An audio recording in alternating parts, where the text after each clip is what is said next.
بسم الله والحمد لله والصلاة والسلام على رسول الله صلى الله عليه وسلم. اللهم اشرح لي صدري ويسر لي أمري واحلل عقدة من لساني يفقه قولي. اما بعد، السلام علیکم و رحمت الله و برکاته. شنوندگان گرامی و دوستان ارجمند، این پیام ما را به دیگران رسانید که آنها بهره برند و شما از پاداش نیک محروم نشوید. موضوع امروزینه در دوام درس پیشینه است درباره نشانه ها یا که علامت های بزرگ روز قیامت. امروز درباره علامت های باقی مانده‌اش سخن میزنیم که یکی از آنها چی است؟ برآمدن جانوری بزرگی که دربارش الله عز و جل در سوره نمل 80 آیت میفرماید: اعوذ بالله من الشیطان الرجیم، بسم الله الرحمن الرحیم، و اذا وقع القول عليهم اخرجنا لهم دابة من الارض تكلمهم ان الناس كانوا بآیاتنا لا یوقنون.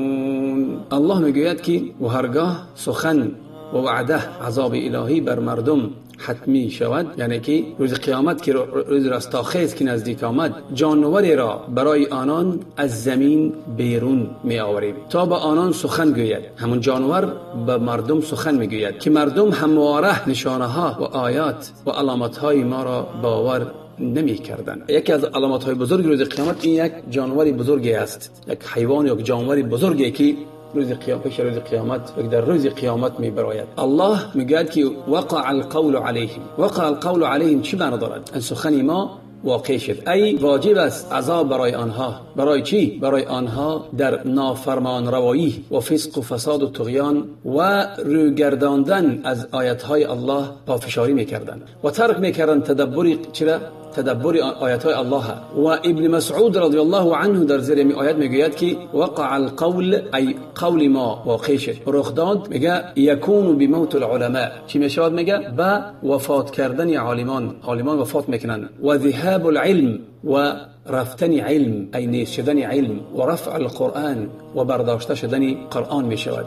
همین کلمه وقع القول علیهم، برای که آنها انکار میکردند چه که الله عز و جل برای آنها میفرستاد از آیات ها و از چی نافرمان روایی میکردند. باز در حدیث امام مسلم از ابی هریره روایت است که پیامبر بزرگوار صلی الله علیه و سلم میفرماید: میگه ثلاثه اذا خرجنا لا ينفع نفسا ایمانها لم تكن آمنت من قبل او کسبت فی ایمانها خیرا. حدیث شاردیم سه علامت وقتی که ظاهر می شود، انسان هایی که ایمان نآورده بودند در اون روز ایمان آنها سود نمی بخشد، یا که عملی نکرده بودند، عملی خیری نکرده بودند، پس عمل خیری آنها برای آنها همون وقت همون روز سود نمی بخشد. یکی آنها طلوع الشمس من مغربها، برآمدن آفتاب از غروبگاهش، و دجال و دابة الارض، و همون جانوری که در زمین میبراید، از زمین میبراید.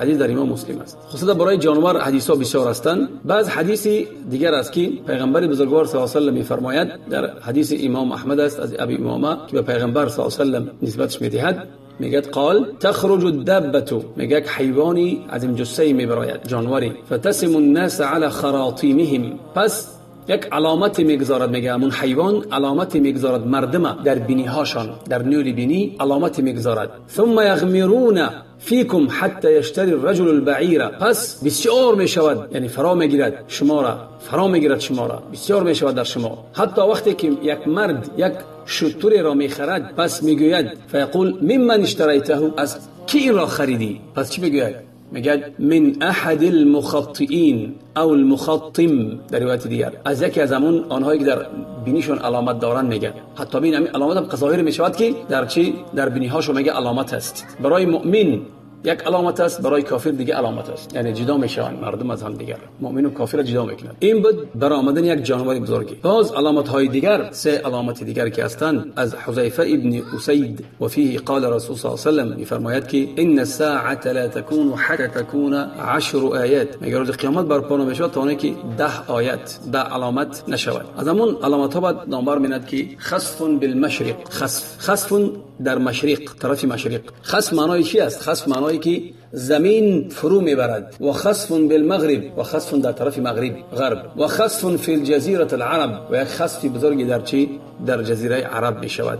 یعنی خست معنای زمین فرو میبرد. خلاصه حدیث در امام مسلم است، حدیث صحیح است. یگان شرح درباره همین فروبری زمین که چخیل فرو میبرد زمین، یگان اشاره مدگی نیست. علامت دیگری از علامت ها این میشود آتشی که مردم احاطه میکند، گرد میکند و این آتش خارج میشود از طرف یمن که مردم میراند، به یک جا مردم میبرد. حدیث عن سالم ابن عبد الله ابن عمر عن ابيه قال رسول الله صلی الله علیه وسلم، پیامبر بزرگوار صلی الله علیه و سلم میفرماید که ستخرج النار من حضرموت او من نحو حضرموت قبل یوم القیامه تحشر الناس. میگه زود است که آتش میبراید از حضرموت در یمن است، یا که از طرف حضرموت پیش روز قیامت که مردم جمع میکند. قالوا یا رسول الله فما تأمرنا، گفتند که ای رسول اکرم صلی الله علیه و سلم پس تو به ما چی امر میکنی، چی کار کنیم اگر ما در اون حال باشیم، در اون وقت باشیم؟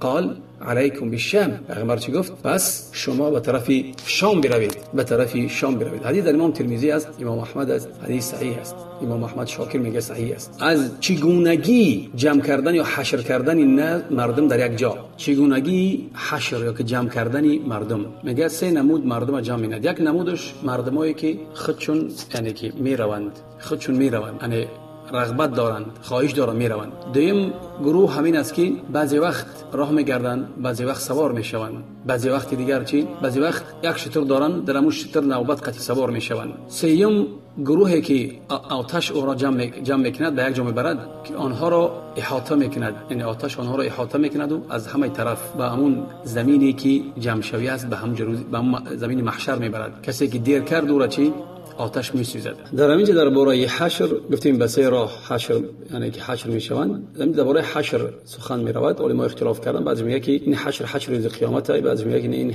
حشر دنیا است. خاصه شرح زیاد تفصیل اختلاف زیاد دارن. یکی در سرش همین است که اون حشری از قبرها که وقتی که میخیزن حشر میشوند، و دیگر از این حشر در دنیا است. خاصه بر سه نمود حشر میشوند و سه نمود که سه گروه حشر میشوند. میگه یحشر، چقدر که در حدیث امام بخاری مسلم گفتیم از ابی هریره رضی الله عنه، یحشر الناس على ثلاث طرائق، و سه راه میگه مردم حشر میشوند. حشر گفتیم جایگاه حشر در جاست در شام، از همه جا همون آتش مردم به شام میبرد. یکم نمودش میگه راغبین، اونایی که رغبت دارن، یعنی که خواهش دارن خودشون چی جمع میشوند. و اثنان علی بعیر، و دو کس در بالای یک شتر، و سه کس در بالای یک شتر، و چهار کس در بالای یک شتر، و 10 نفر در بالای یک شتر. این از چی است؟ از کمی همون چی سواره نیست، مردم به نوبت شتر سوار میشوند، در یک شتر چند آدم سوار میشوند. و تحشر بقیتهم النار، و دیگرایی که میروند آنها را آتش از همه گرد احاطه میکند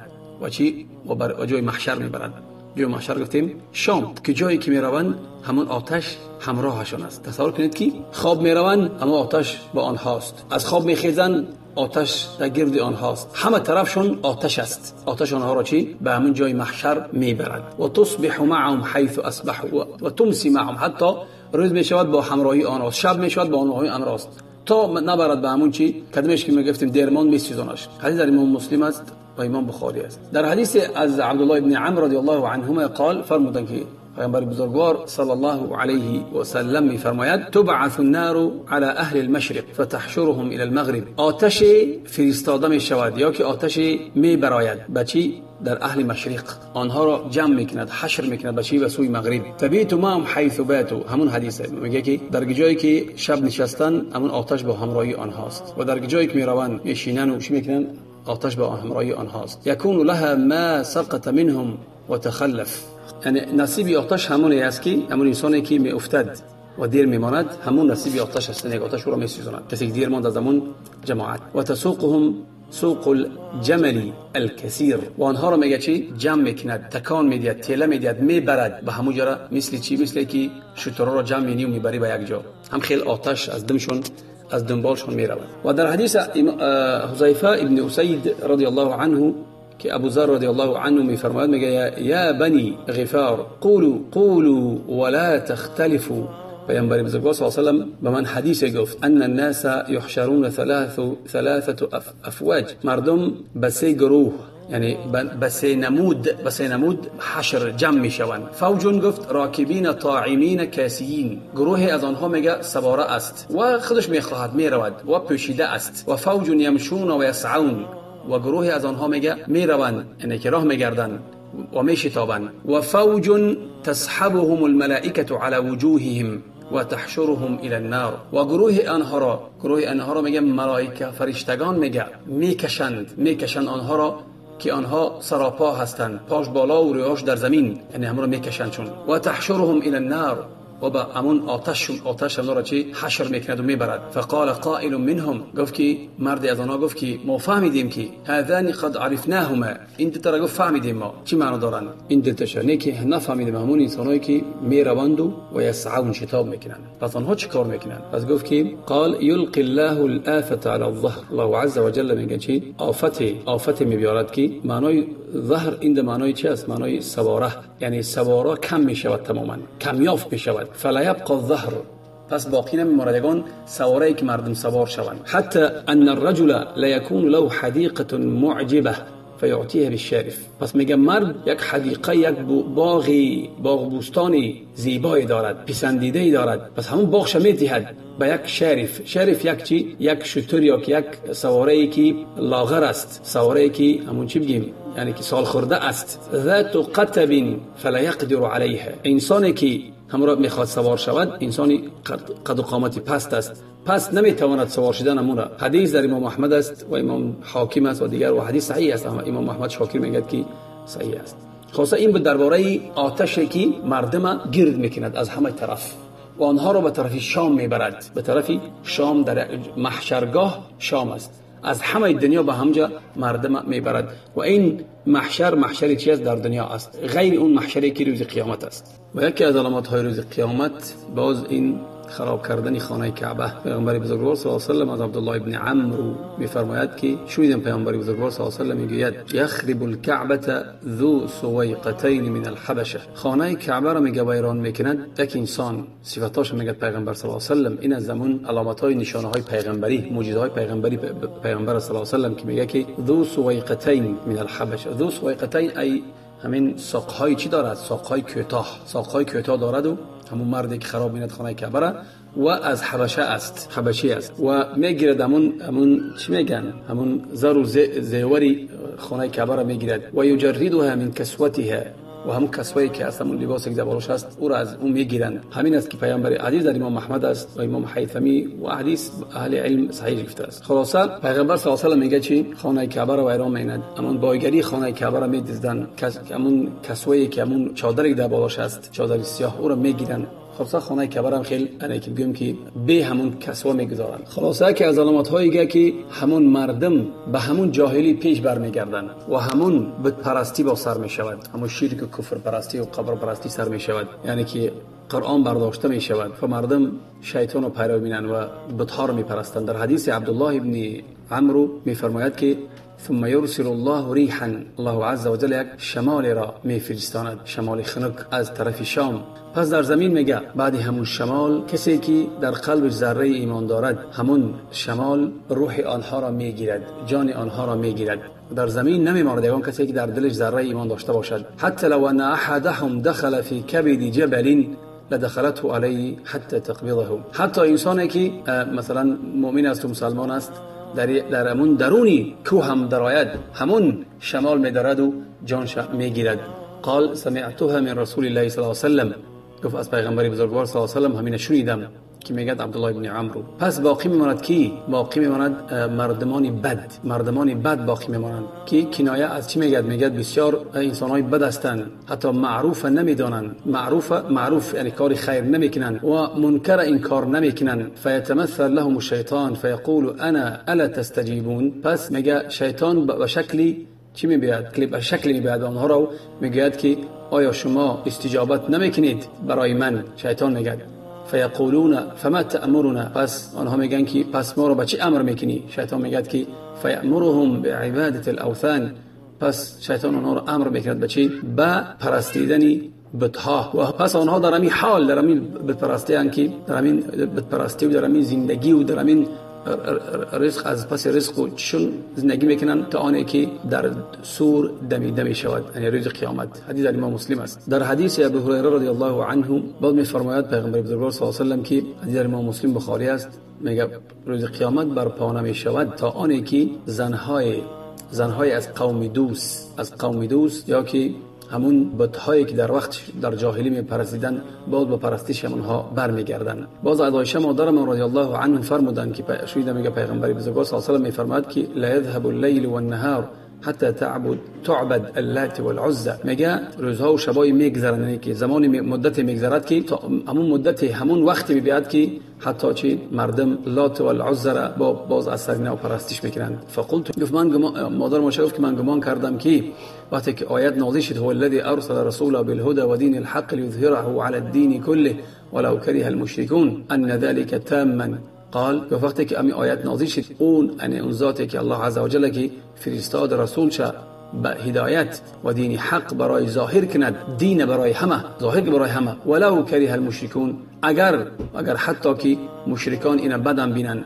که من گفت که یعنی که انا ذلك تاما، یعنی که این دین پر رشد. پس پیغمبر گفت که همین حالت بت پرستی و همین حالت سر میزند در اون چقدری که الله خواهد، پس الله عز وجل میفرستاندمون گفتیم یک شمالی خوب، شمالی فارمی را میفرستاند. فیتوفى كل من في قلبه مثقال حبة من خردل ایمان. پس وفات میکند هر یک مؤمنی که در دلش ذره ایمان داشته باشد وفات میکند. فیبقى من لا خیر فيه، پس باقی میماند اون نفرانی که در آنها خیر نیست. فیرجعون الى دین آبائهم، گفت پس برمیگردن به همون چی، به همون دینی باباهاشان. یعنی باباهاشان که چی میگفتن، بابام گفت و فلان گفت، به همون دین گفت برمیگردن. حدیث در امام مسلم است. یعنی که معنا دارد که همون الله وقتی که همون شمال فارم که وقتی که میوزد الله میفرستاند همه اون انسان هایی که در دل ذره ایمان دارند، آنها که وفات میکنن، پس در دنیا همون انسانایی میمونن که در اونها خیر نیست، نه منکر این کار میکنن، نه معروف میکنن به آدما را. همونها میگه به دین باباشون برمیگردن و پس به همون بتپرستی با دست میزنن. پس در همونها روز قیامت چی سور دمیده میشود و در همونها روز قیامت برپا میشود. باز از آیاتهای روز قیامت، علامت‌های نشانه روز قیامت، اسلام آهسته آهسته احکامش از بین برده میشود و قرآن برداشته میشود و همه انسانان نیک از دست وفات میکنند. از حذیفه ابن یمان قال رسول صلی الله علیه و سلم، پیامبر بزرگوار صلی الله علیه و سلم میفرماید که یدرس الاسلام كما يدرس وشي الثوب لا يدري ما الصيام ولا صدقه ولا نسك ويسري على كتاب الله عز وجل في ليله فلا يبقى في الارض منه آیه. خلاصه میگه اسلام آهسته آهسته میگه احکامش از بین برده میشود، مثل که همین کوک میگیم که ما کوک میزنیم میدوزی، مثل همون کوکو آهسته آهسته کشاده می شود. همون وقتی که می دوزی کو همون جای دوختگی آهسته آهسته یک آشکیش، یعنی که به مدت زمان هر یک آشکی همون کشاده می شود و یعنی به هم خیلی پیغمبر وصفش می دهد که اسلام هم خیلی احکامش آهسته آهسته از بین رفتن میگیرن. پس مردم میبینن که نمیدونن روزه چیه، نمیدونن صدقه چیه، نمیدونن حج چیه. پس الله عز وجل در یک شب و روز میگه قرآن چی از روی زمین میبردارد، در زمین یک آیتی از قرآن نمیماند. و یبقى طوائف من الناس، و میگه باقی میماند یک طوائف، یک گروه از مردم، شیخ کبیر ولا عجوز کبیره یقولون، مردی کلان سال، زنک کلان سال میگویند ادرکنا آباءنا على هذه الكلمه، ما دریافت کردیم پدر و باباهامون به همین کلمه ای لا اله الا الله، و همین کلمه دریافت کردیم، ما همین کلمه رو میگوییم لا اله الا الله، فنحن نقولها، ما همین کلمه رو میگوییم لیکن معناش نمیدونیم معناش چیه. حدیث در ابن ماجه است و حاکم است و در شرط امام مسلم است و امام صحابی میگه صحیح است و بوایسری میگه در کتابش میگه اسنادش صحیح است. یعنی این انسانایی که باقی میمانند از اسلام هیچ چیزی نمیدونن، فقط کلمه توحید میدونن. و چقدر که ابن مسعود رضی الله عنه میگه پیغمبر بزرگوار میگه روز قیامت برپا نمیشود مگر به چی؟ مگر به بدترین مردمان، بدترین خلق. با حدیثی است که روز قیامت برپا نمیشود تا اونی که یگان کس به خانه حج، یعنی به خانه کعبه به حج نمی رود. این حدیث هم صحیح است، اسنادش صحیح است، میگه شرط شیخین، امام حاکم و امام ابو یعلا آورده است و ابن حبان و دیگران. خلاصه این بود درباره علامت ها روز قیامت، علامت های بزرگ روز قیامت که وقتی که اونها که سر میزنند روز قیامت هم سر میزند. برای این انسان باید آگاه باشد انسان باید آماده باشد. که الله میگه و تزودوا فإن خیر الزاد التقوى، و انسان باید توشه خود را افزایش دهد از کار خیر، که از همه کار خیر این تقوا است. توشه‌ای که برای قیامت انسان میبرد این تقوا است. تقوا کاری نیک است و از کاری بد پرهیز کردن است. برای همین این بود علامت های بزرگ روز قیامت که برایش ما پیشکش کردیم. از دعای که خود ما را فراموش نکنید و درس ها را و دیگر مردمان نشر کنید که مردمان را استفاده برن. و چیزی که خطایی بود از من و از شیطان، و چیزی که خیر بود و توفیق بود از جانب الله عز وجل. و السلام علیکم و رحمت الله.